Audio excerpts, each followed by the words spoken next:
Meanwhile, the government has come up with some amendments to the IT bill. They've laid a framework for online gaming in India, and they've tried to make it as safe as possible and enable regulation in that universe. They've disallowed wagering and betting.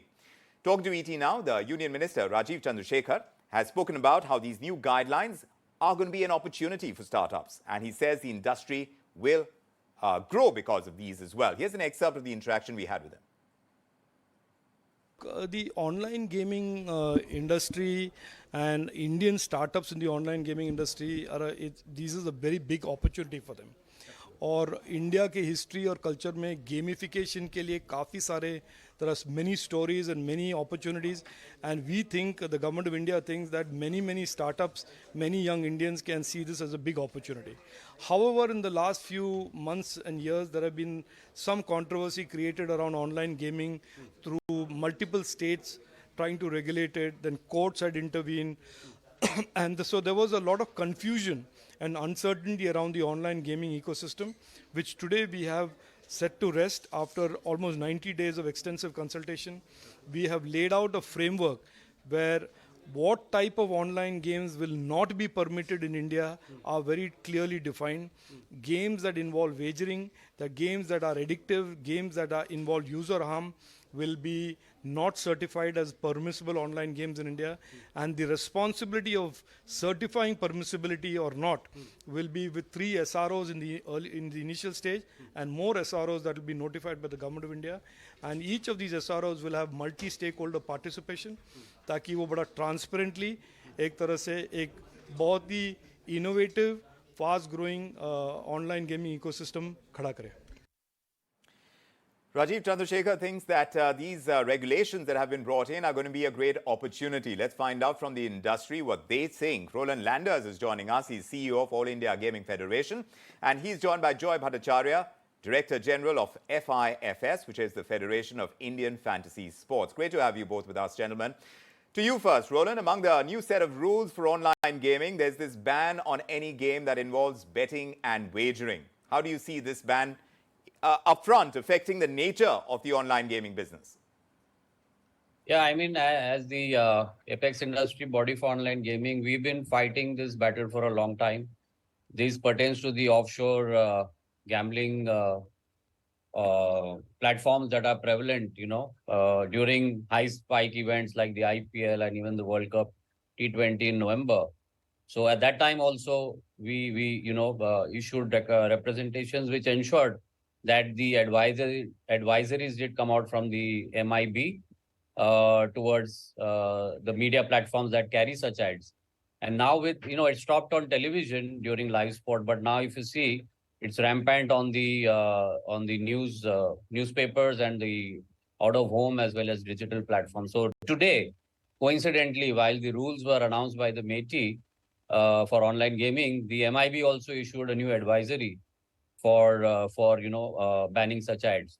So we think that, it's a great first step by the MeitY. In fact, this was the ask from the AIGF and the industry that, this was the ask by the players and the gaming operators, the legitimate Indian registered companies, that the MeitY formulates, is the nodal ministry and formulates such rules for online gaming so that the clarification is very clear. The distinction is very clear between pay-to-play games of skill, which is permissible, vis-a-vis, betting and gambling, which sometimes, is offered in the garb of online gaming. So that distinction will be there, as the minister mentioned.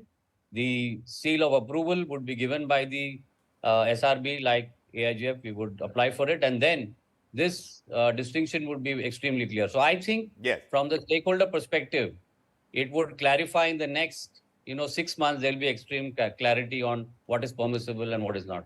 Let's find out if Joy Bhattarcharya agrees with you. Joy, what do you make as far as the minister would like us believe that there was a lot of confusion and these clarifications are going to pave the way for growth within the industry? Would you agree with him? I absolutely agree. 2-3 things. One is the breathtaking speed with which the Honorable Minister and the entire ministry has taken this forward. In 90 days, they've come to a stage where they notified it. And I can tell you that is extremely agile. The second thing I love about this is the way they've managed to define it. as in allowing SROs to use it. They know that technology is ever changing, so they need SROs as something that can very nimbly deal with problems instead of having laws that we find it difficult to be changed. These are both very, very important steps. That means that this, they really genuinely, as the minister says, they consider online gaming to be a very important integral part of this ecosystem, where the government and the PM believes that $1 trillion digital economy that we are talking about, that this is a really important part of it. And they've shown by the kind of decisions they've taken and how fast they've taken it that they really consider it. And what will also happen is, I think this will clarify a lot of things, because, as you know, that states have had their own frameworks and their own. Now, with the notification of a central rule, the notification, there's a ministry under which it comes, there's a central rule which is being defined, there are SROs that are being defined. It makes life much easier for everyone, because now there's a central, proper mandate that has come through. So we from the industry are absolutely delighted. FIFS backs this to the hilt, and we really believe that the ministry has done brilliant work on this. All right, so just taking up on that point that you were making, Joy, Roland, this entails the setting up of a framework of multiple self-regulatory organizations. We know them as SROs. How do you reckon they're going to work to regulate the ecosystem of online games? How effective do you think they are going to be? And if you see any potential challenges in this? Yeah, so, must mention that at the AIGF, we're already performing that role of the SRO through the All India Skill Games Council, which is actually qualifying what constitute games of skill and making that differentiation between what does not. So for us, it is a continuation, but as mandated by the guidelines and the rules, a new Section 8 company needs to be, set up for the SRO application, which we'll be doing.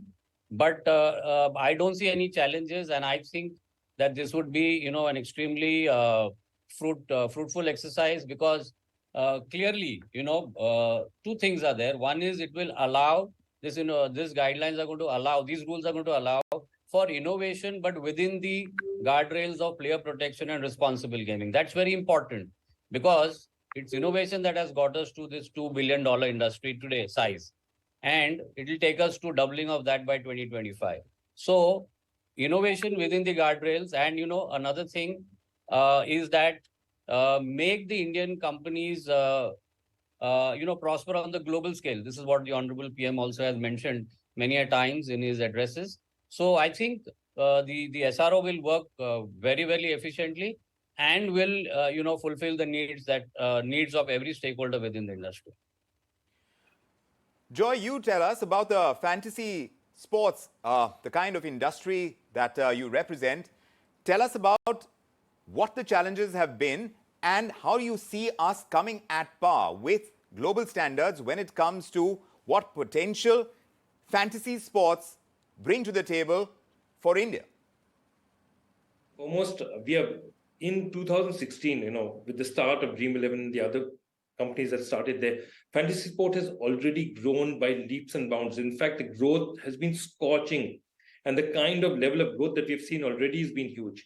What we needed, and we at FIFS from 2017 have been looking forward and saying, we want to work with the government to regulate who's our ministry. We want to work with the government because we want to make this something that every Indian is a part of, and we want to protect the consumer from the very start. Because if you don't protect the consumer, so FIFS was formed not so much to represent companies, but to protect consumers, so that the kind of rules that we made for anyone to be play a fantasy sport in India and a part of FIFS, those need to be followed.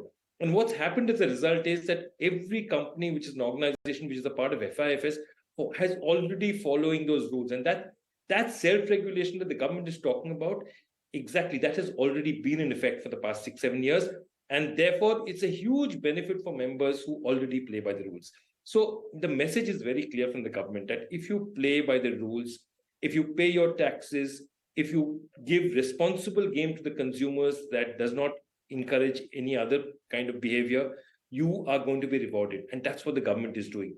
They are incentivizing it. They are putting guardrails in place. They are allowing the SROs to put those guardrails in place. And I think this is really forward thinking from the Honorable PM and the Honorable Minister on this case. And I think the industry will hugely flourish as a result of this. Also, as I said, the result of various states having different judgments, all this I think will clear out in the next year, year and a half, 2 years. We'll be watching for that situation to emerge. These new rules, of course, refine online games, and there is clarity on that front as a game that is offered on the internet and is accessible by a user through a computer resource or an intermediary. That is the definition, and they're talking about the permissibility of games. Those are going to be determined with a simple principle of whether wagering is involved, and if wagering is involved, then the SRO is going to be in a position to say that those online games are not permissible. So they are trying to make it simple, and clarity is coming through, and that's what industry is saying as well. Roland and Joy, many thanks for joining us on this discussion. Thanks for your perspective and for making the time to join us on this edition of India Tonight.